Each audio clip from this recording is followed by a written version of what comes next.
En el nombre del Padre, y del Hijo, y del Espíritu Santo. Amén. El tiempo final en la liturgia y en el arte cristiano.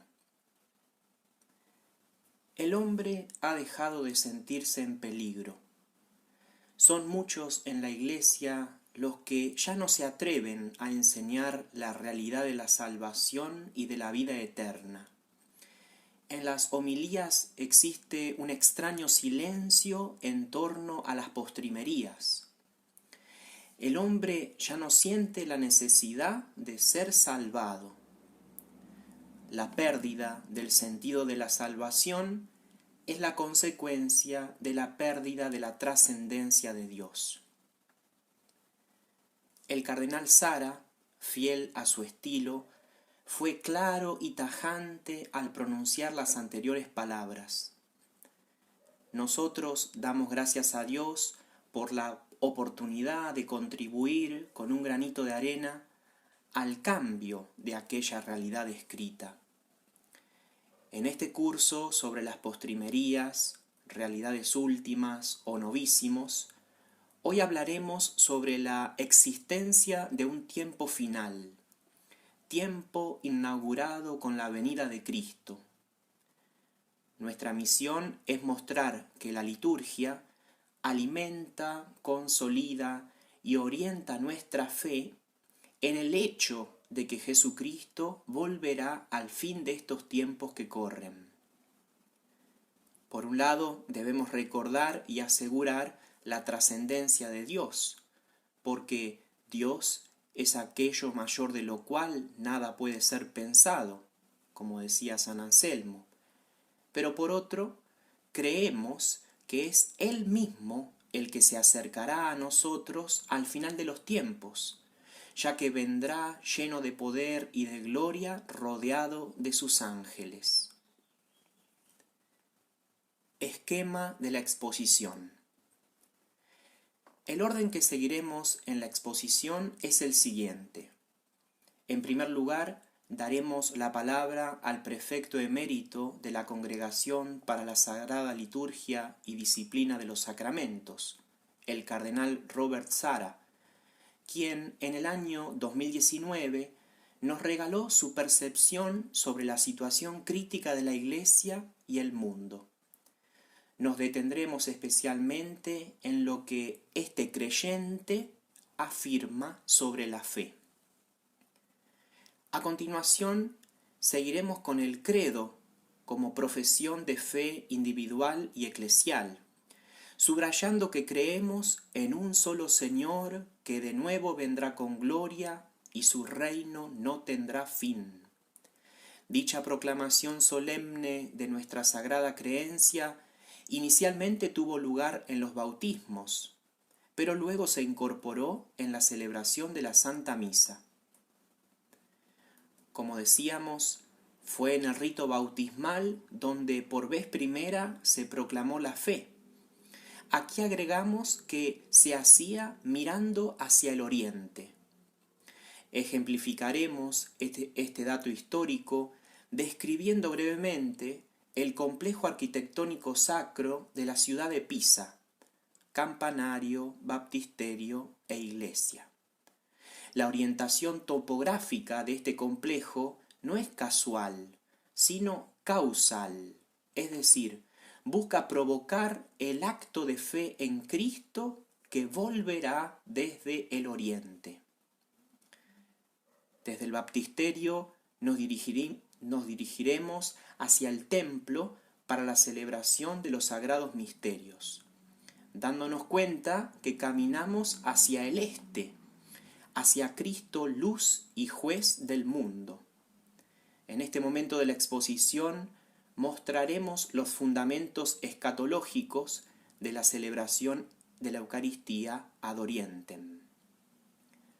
Una vez dentro del templo, dirigiremos nuestros ojos al fondo del templo y hacia arriba, para ver en el ábside un trono majestuoso pero vacío, esperando ser ocupado por el Señor que vendrá.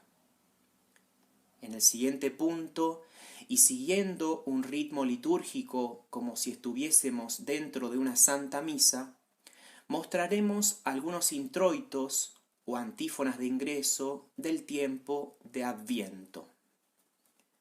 Ya en la plenitud de la celebración eucarística nos encontraremos con la presencia del Señor sobre el altar, y a Él le diremos: anunciamos tu muerte, proclamamos tu resurrección, ven, Señor Jesús. Finalmente, en el instante anterior a recibir la Sagrada Comunión, escucharemos que el sacerdote nos dice: que el cuerpo de nuestro Señor Jesucristo guarde tu alma para la vida eterna. Introducción. El cardenal Sara afirma que los hombres sin fe son como quienes no tienen un padre y una madre que los engendren y renueven su percepción de su propio misterio. La frase anterior se explica con la cita de las Actas de los Mártires, en especial cuando el prefecto rústico pregunta al cristiano Hierax: ¿dónde están tus padres? Y éste le responde: nuestro verdadero padre es Cristo, y nuestra madre la fe en Él. La fe es una auténtica madre en cuanto encuentro con Dios manifestado en Cristo. Para los primeros cristianos, la fe los daba a luz, engendraba en ellos la vida divina, una nueva experiencia, una visión luminosa de la existencia por la que estaban dispuestos a dar testimonio hasta la muerte, como lo había hecho el Señor.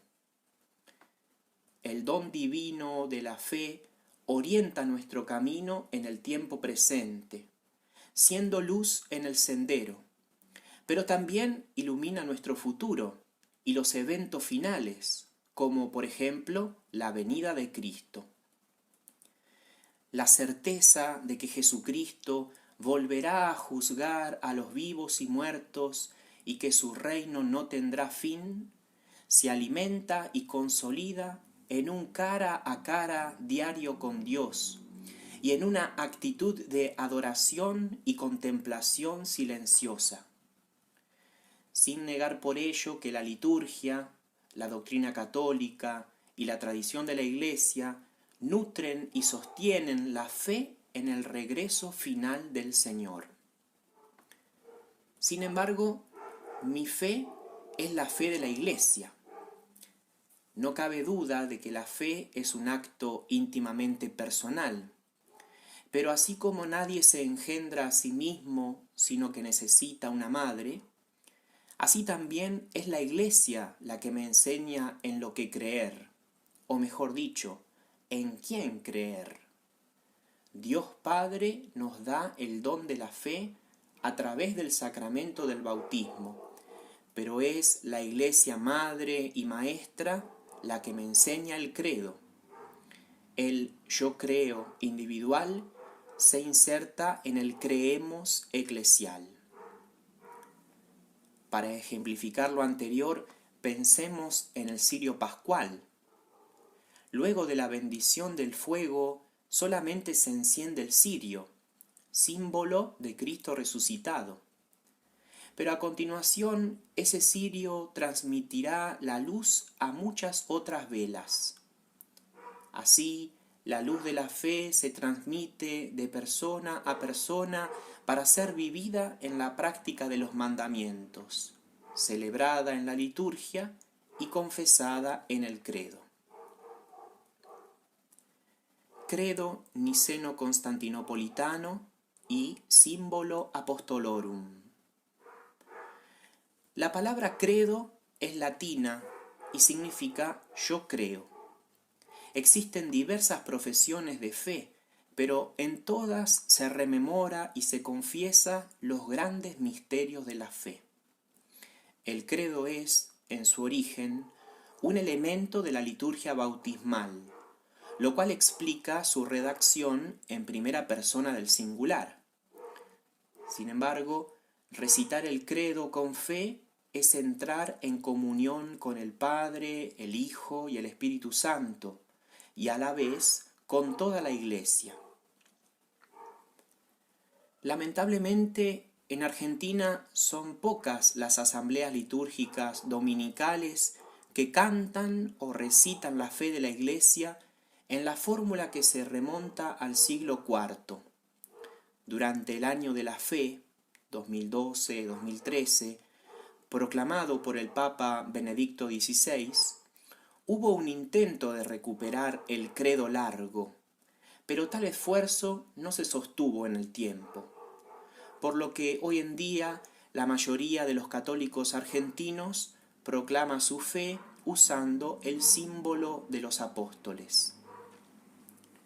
Más allá de ese aspecto de la pastoral litúrgica, tanto en el credo niceno-constantinopolitano como en el símbolo apostolorum, afirmamos creer en la segunda venida de nuestro Señor Jesucristo al final del tiempo. Creo en un solo Señor, Jesucristo, que de nuevo vendrá con gloria para juzgar a vivos y muertos, y su reino no tendrá fin. Así deberíamos cantar la mayoría de los domingos. En cambio, durante el tiempo de Cuaresma y en el tiempo de Pascua, podríamos emplear el credo corto, o símbolo bautismal de la Iglesia de Roma, y decir: creo en Jesucristo, que ha de venir a juzgar a vivos y muertos. Esta es nuestra fe. Esta es la fe de la Iglesia, la que nos gloriamos de profesar en Jesucristo nuestro Señor. Así exclama el ministro del bautismo, una vez que los padres y padrinos del bautizando concluyen la renovación de las promesas bautismales. Complejo arquitectónico de Pisa.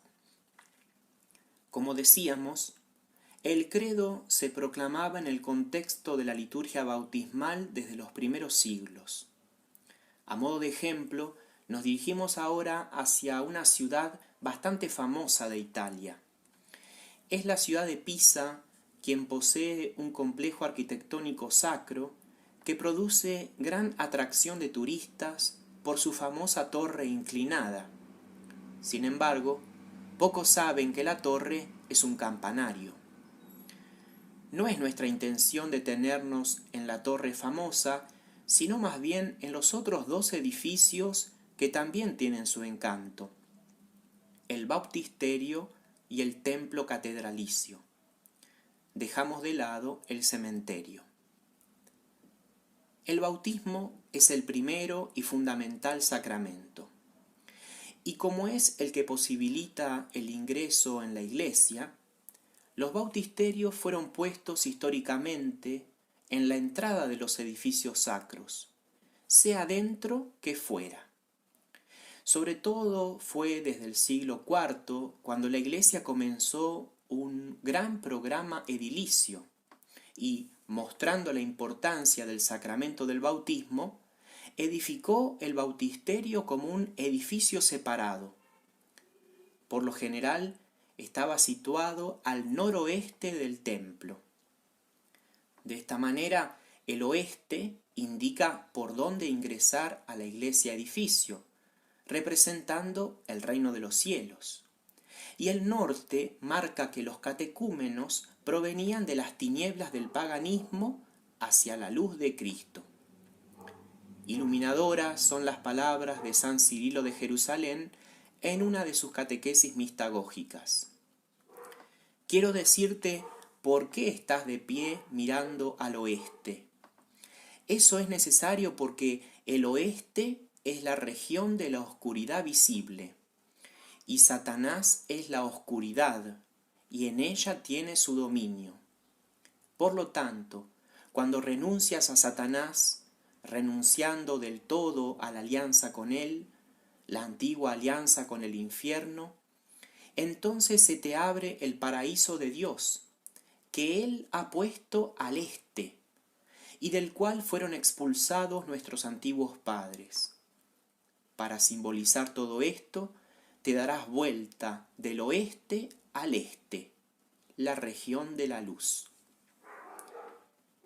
El bautisterio de la ciudad de Pisa comenzó a construirse a comienzos del siglo XII.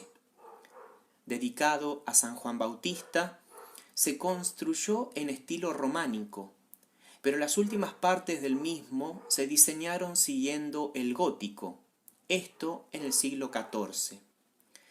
Destacamos que, si tenemos presente el conjunto de los edificios, el bautisterio se encuentra en la zona noroeste, siendo esta una posición que pretende significar que la mayoría de los que aceptaban la fe venían del norte, y además que luego del bautismo quedaban en dirección a la puerta de la catedral.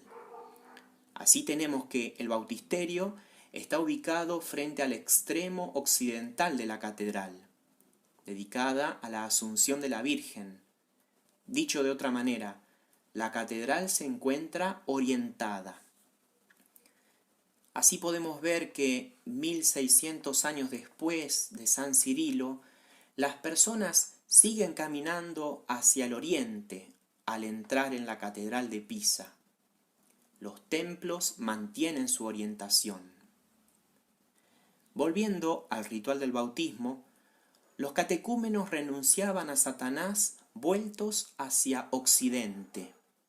Abrenuncio tibi, Satana, a la vez que soplaban y escupían en esa dirección. Apotaxis. Luego, volviéndose hacia el Oriens Anatolé, manifestaban la fe en Dios, Padre, Hijo y Espíritu Santo. Sintaxis. Sintásomai soy, Criste. Me rindo a vos, Cristo, para ser gobernado por vuestros preceptos. Obviamente, estos gestos litúrgicos implicaban un cambio de vida, una conversión, un ir contracorriente. Lo exterior debe favorecer lo interior. De ahí que San Agustín en el siglo V exhortaba al pueblo diciendo: ¿es que no dice Dios, conviértanse a mí? ¿No están llenas las Escrituras, conviértanse a mí, conviértanse a mí? En efecto, la enfermedad había empezado de cierta manera, pero por lo pronto, ¿qué quiere decir conviértanse a mí? Seguramente no quiere decir que te vuelvas a Oriente tú que estás vuelto hacia Occidente. Eso es demasiado fácil. Pero si lo haces, ojalá hicieras lo mismo en tu interior. Pero eso no es tan fácil. Tú giras el cuerpo de una dirección a otra. Pues bien, endereza tu corazón de un amor a otro. Muchos siglos después, los hombres de Dios continúan afirmando lo mismo. Para los cristianos, la dirección contraria no es un lugar, sino una persona, afirma el cardenal Sara. Celebrando ad orientem. Una vez concluido el bautismo, los neófitos se dirigían caminando hacia el templo, hacia el este, es decir, hacia Cristo. Recién habían profesado el credo afirmando que el Señor vendría a juzgar a vivos y muertos, teniendo la certeza de que lo haría desde el oriente. La referencia bíblica más cercana al hecho de que el Señor Jesús volverá desde un lugar específico la encontramos en el Evangelio según San Mateo, capítulo 24, versículos 27-30. Como el relámpago que sale del oriente y se muestra hacia el occidente, así será también la venida del Hijo del Hombre. Entonces aparecerá la señal del Hijo del Hombre en el cielo, y entonces se lamentarán todas las tribus de la tierra, y verán al Hijo del Hombre viniendo sobre las nubes del cielo con poder y gran gloria. Sin embargo, la tradición cristiana ha encontrado muchas otras referencias bíblicas al simbolismo de Cristo, luz del mundo, que viene a iluminar las mentes y corazones con su juicio final al final de los tiempos desde el oriente. Por ejemplo, el sol de justicia en Malaquías 3:20. Los pies del Señor puestos sobre el monte de los olivos que está de frente a Jerusalén hacia oriente. Zacarías 14:4. El alba que nace desde lo alto. Lucas 1:78. El ángel que sale desde oriente con el sello del Dios viviente. Apocalipsis 7:20. Por no hablar del lenguaje de la luz en el Evangelio según San Juan. Es verdad que en la época del emperador Constantino, las construcciones sagradas de los cristianos tomaron gran impulso, pero ya antes existían espacios dedicados al culto. Recientemente se han descubierto los restos de una Domus Ecclesiae, datada en la primera mitad del siglo III. Se encuentra en Siria, cerca del Éufrates. Este edificio de Dura Europos tiene la sala de reunión orientada, es decir, en dirección al oriente. No siempre era posible orientar el templo, pero desde la antigüedad se vivió el principio de la dirección sagrada de la oración, sea hacia el este real o ideal. La liturgia siempre es al Padre, por el Hijo, en el Espíritu Santo. Existe una orientación intrínseca. Los ábsides y la estimasía. Una vez dentro del templo, elevamos nuestras manos y ojos como hacían los primeros cristianos. La posición erecta, con las manos levantadas, expresa devoción. Un ejemplo en el paganismo es la orante, en las monedas romanas. Pero abunda este lenguaje de los gestos en el arte funerario cristiano. La posición orante simboliza la fe en Dios. A la figura del orante se le adjuntaba inscripciones o imágenes propiamente cristianas. La oración de pie o de rodillas era siempre y en todas partes acompañada con la mirada hacia el cielo.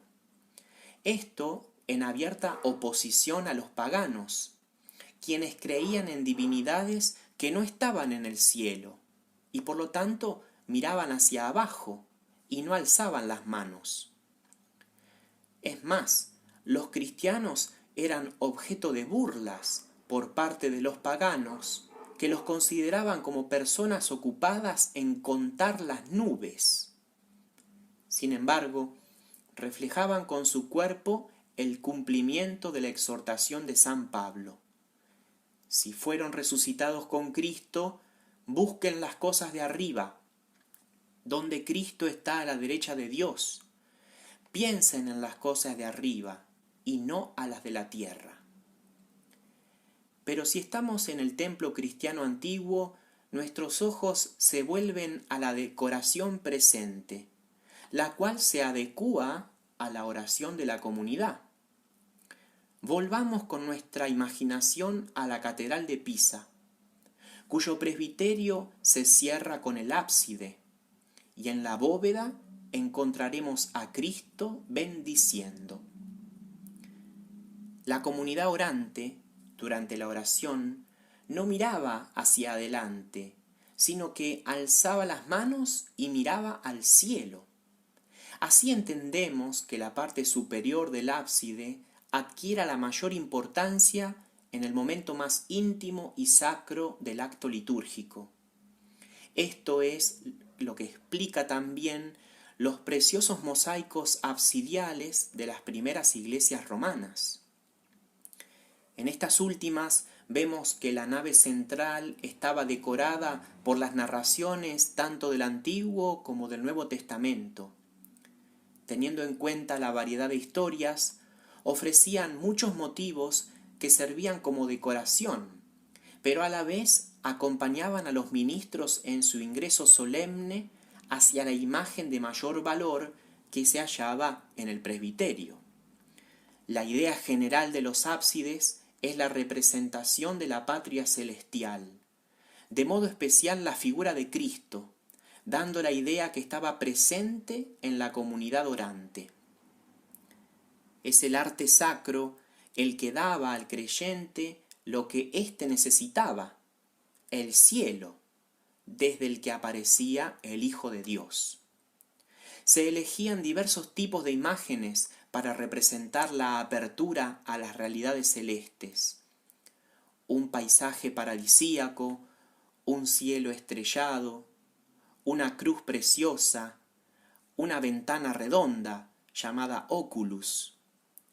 También podía estar representado un santo, como por ejemplo San Apolinar, quien está de pie con las manos en alto en dirección a la cruz que se encuentra sobre él, como dando el ejemplo a la asamblea litúrgica. Para los antiguos cristianos, oración y visión iban juntas. El orante no quería solamente rezar, esperaba también ver. Cuando milagrosamente aparecía en el ábside una cruz celestial o Cristo en su esplendor, era porque el orante que miraba quería ver justamente eso, que el cielo se abriera y Cristo se revelase. Pedro, mientras rezaba en la terraza, vio el cielo abrirse, y así también Esteban antes de su lapidación. Orígenes sostenía que durante la oración se tendrían que elevar los ojos al cielo, donde Dios está en su trono, para observar a Dios con los ojos de la mente y para ver resplandecer sobre sí el rostro del Señor. En una disputa cristiano-judía, la parte judía sostenía que si verdaderamente Cristo habitaba en los cielos, debía descender de tal manera que se lo pudiese ver. Fue así que Gregencio se arrodilló 3 veces. Luego se quedó de pie, levantó las manos hacia el cielo y oró. Entonces se escuchó un sonido desde el oriente. Las puertas del cielo se abrieron y una nube de luz, como si fuese un camino de luz, se desplegó hacia ellos. Sobre la nube, desde la puerta del cielo, Cristo fue al encuentro de ellos.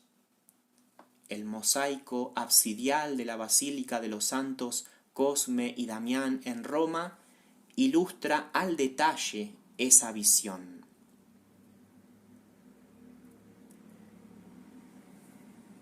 El trono vacío o estimasía.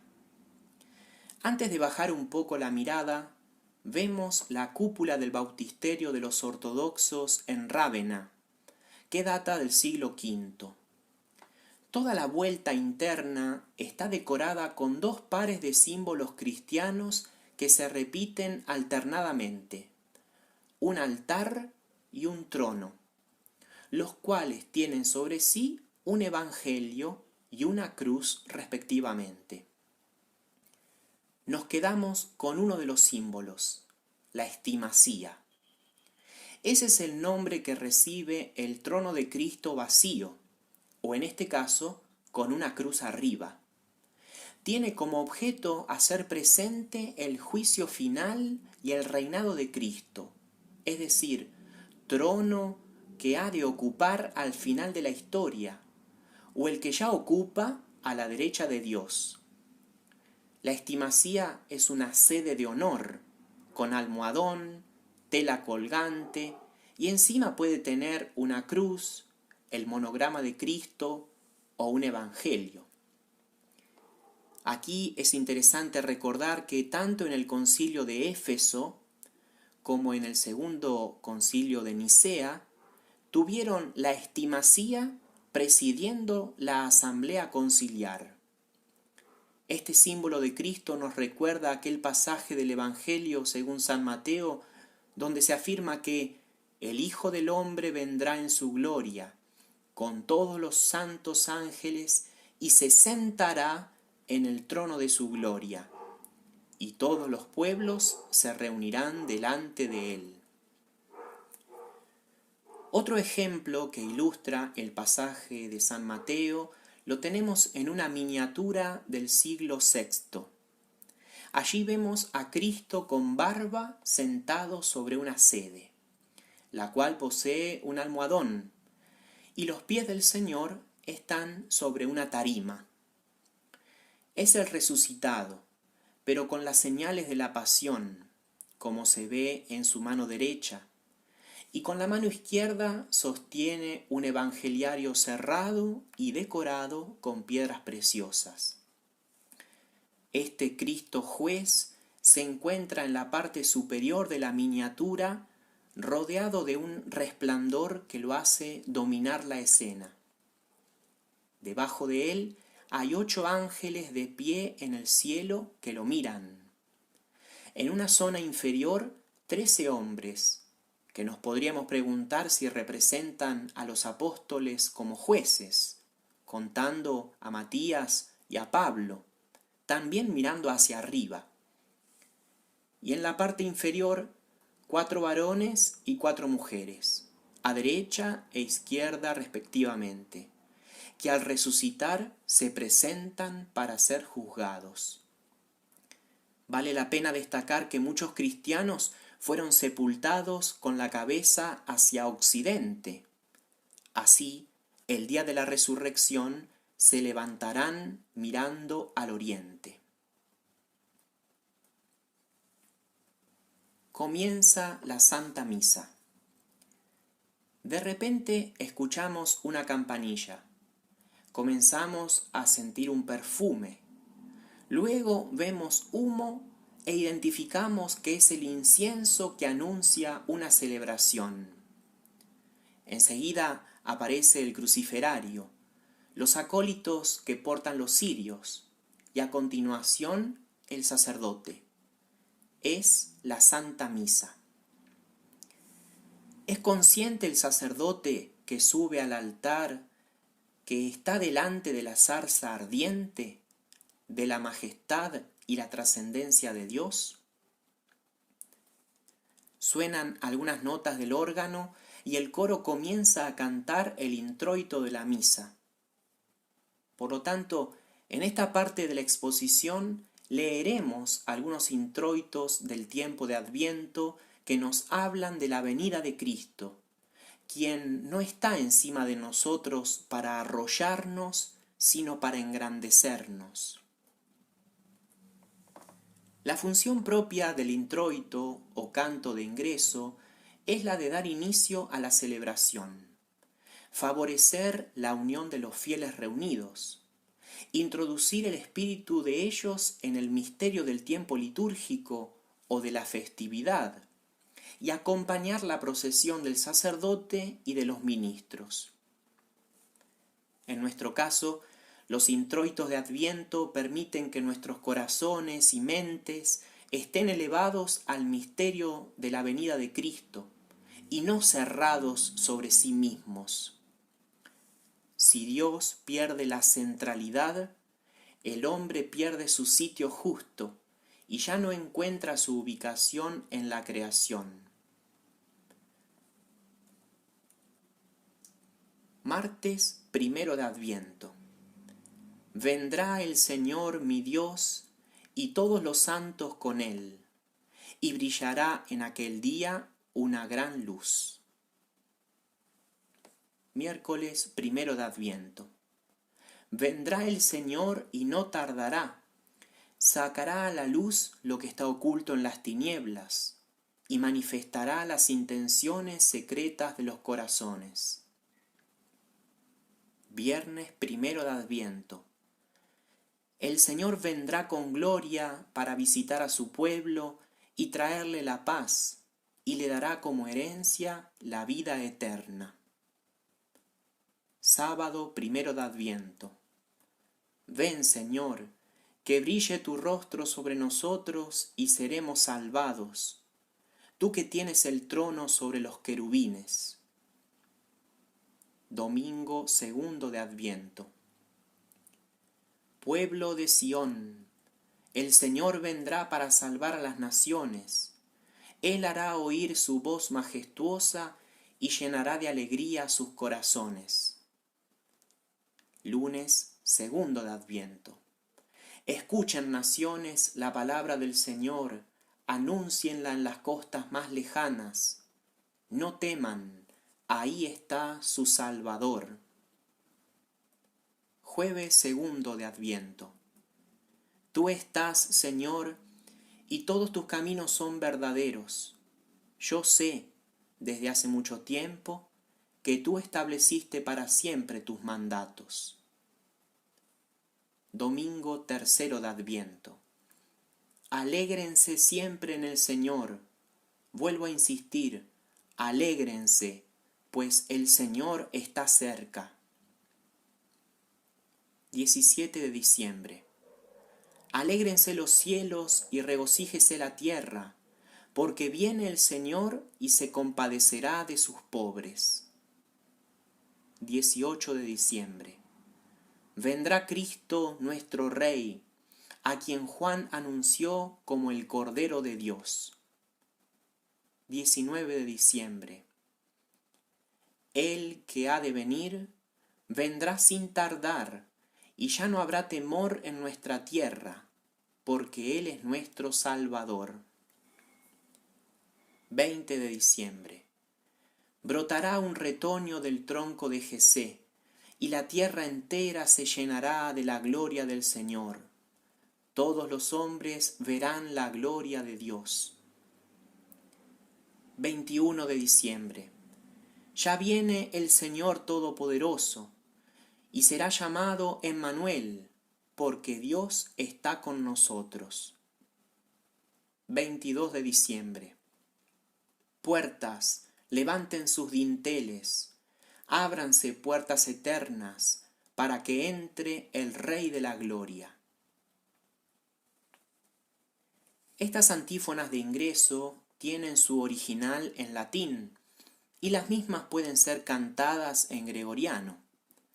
Para ello la Iglesia posee 2 cantorales con los textos y las melodías para poder cantar la misa.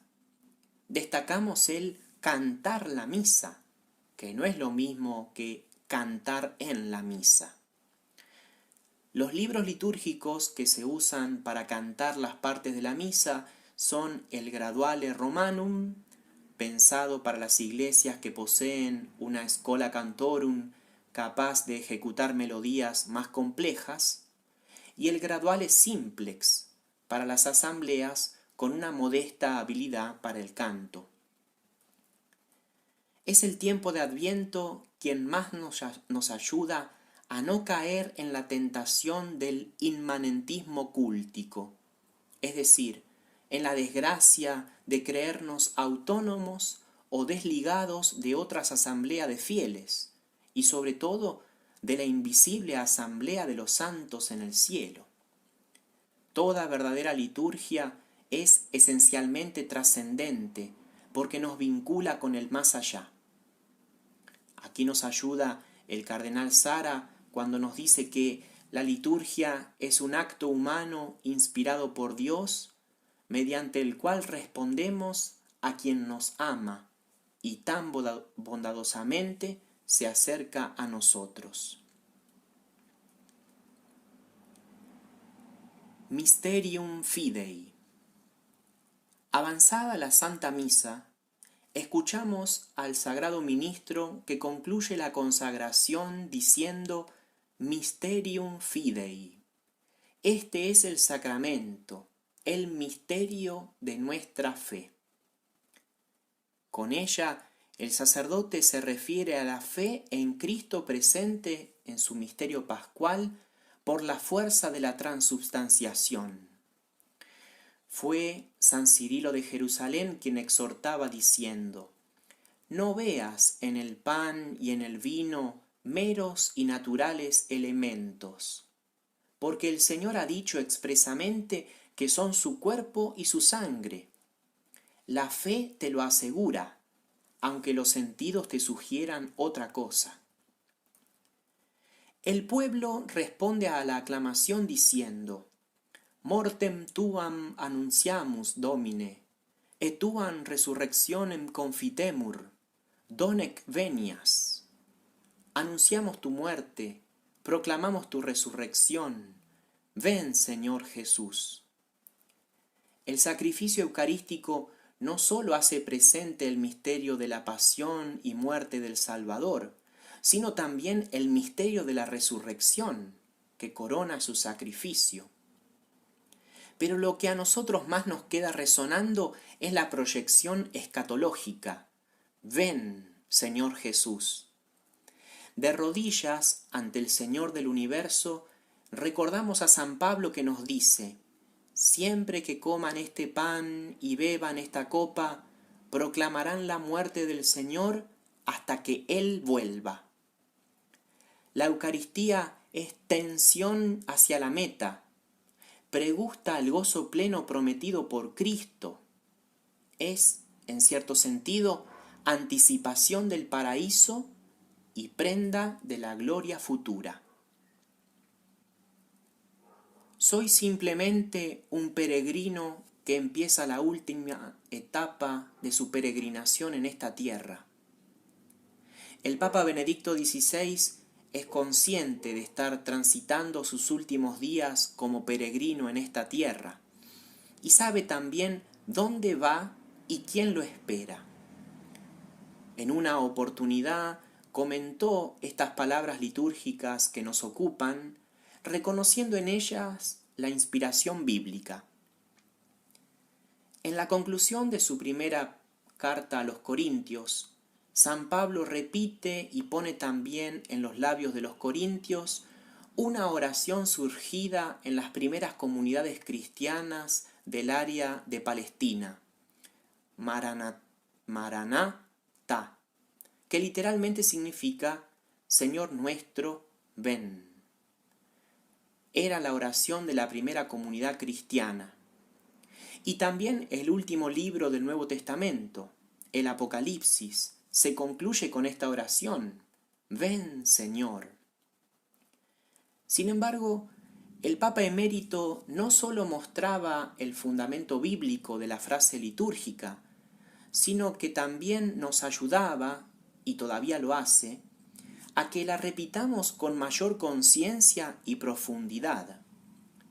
Por eso continúa: ¿podemos rezar también nosotros así? Me parece que para nosotros hoy, en nuestra vida, en nuestro mundo, es difícil rezar sinceramente para que este mundo acabe, para que venga la nueva Jerusalén, para que venga el juicio último y el juez, Cristo. Creo que, aunque por muchos motivos no nos atrevemos a rezar sinceramente así, sin embargo, de una forma justa y correcta, podemos decir también con los primeros cristianos: ven, Señor Jesús.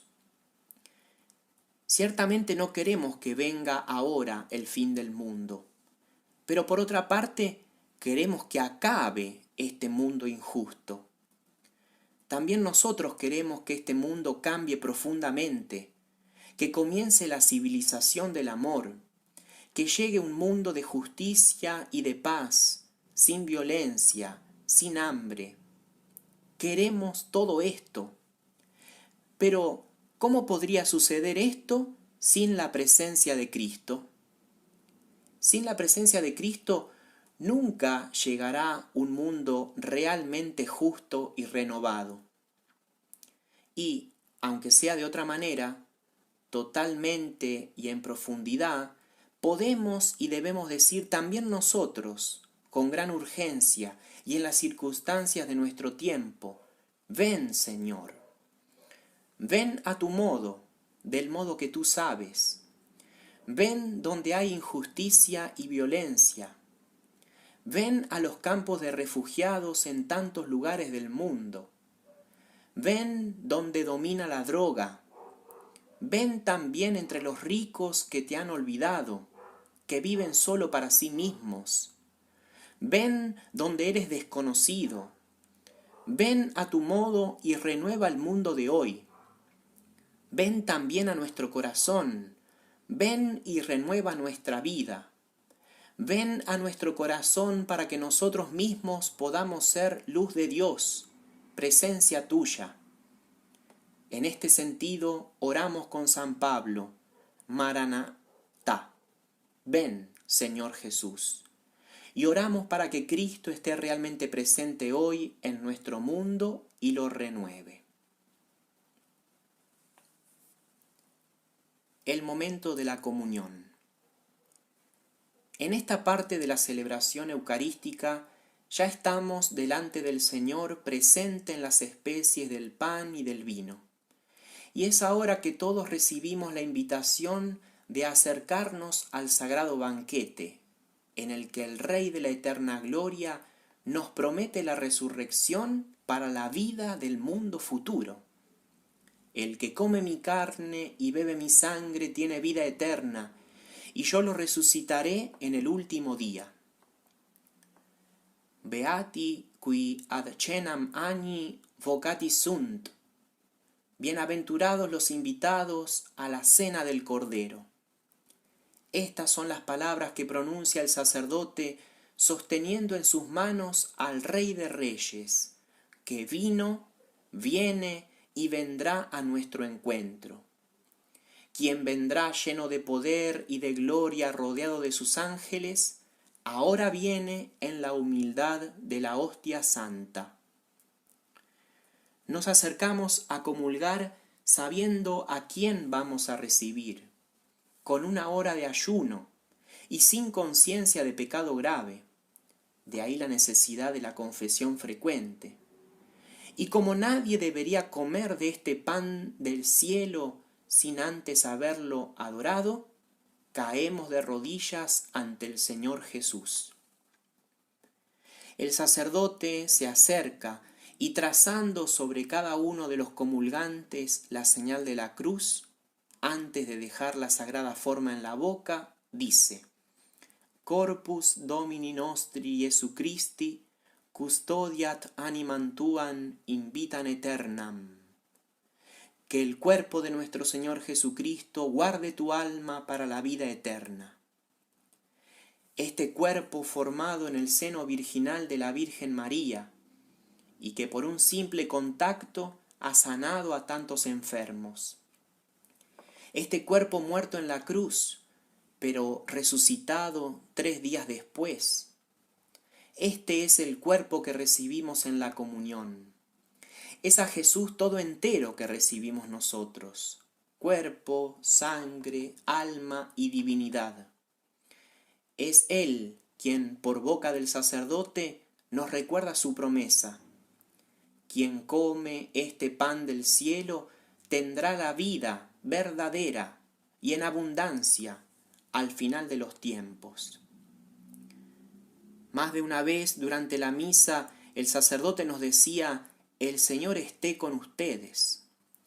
Ahora no solamente estará con nosotros, sino también en nosotros. Y esto último de modo físico, porque, como todo sacramento, la Eucaristía llega primero a nuestro cuerpo. Sin embargo, los efectos eucarísticos apuntan sobre todo al alma. Esto se ve en la fórmula pronunciada por el sacerdote. La comunión guarda, custodia, reserva nuestra alma. La fidelidad al bautismo y a la amistad con Cristo son un don eucarístico que guardan nuestra alma para la vida feliz. Nuestra vida en la tierra se transforma por la Sagrada Comunión, pero la fórmula nos recuerda la vida sobrenatural, la vida de unión con Dios, la vida de Dios en nosotros y de nosotros en Dios.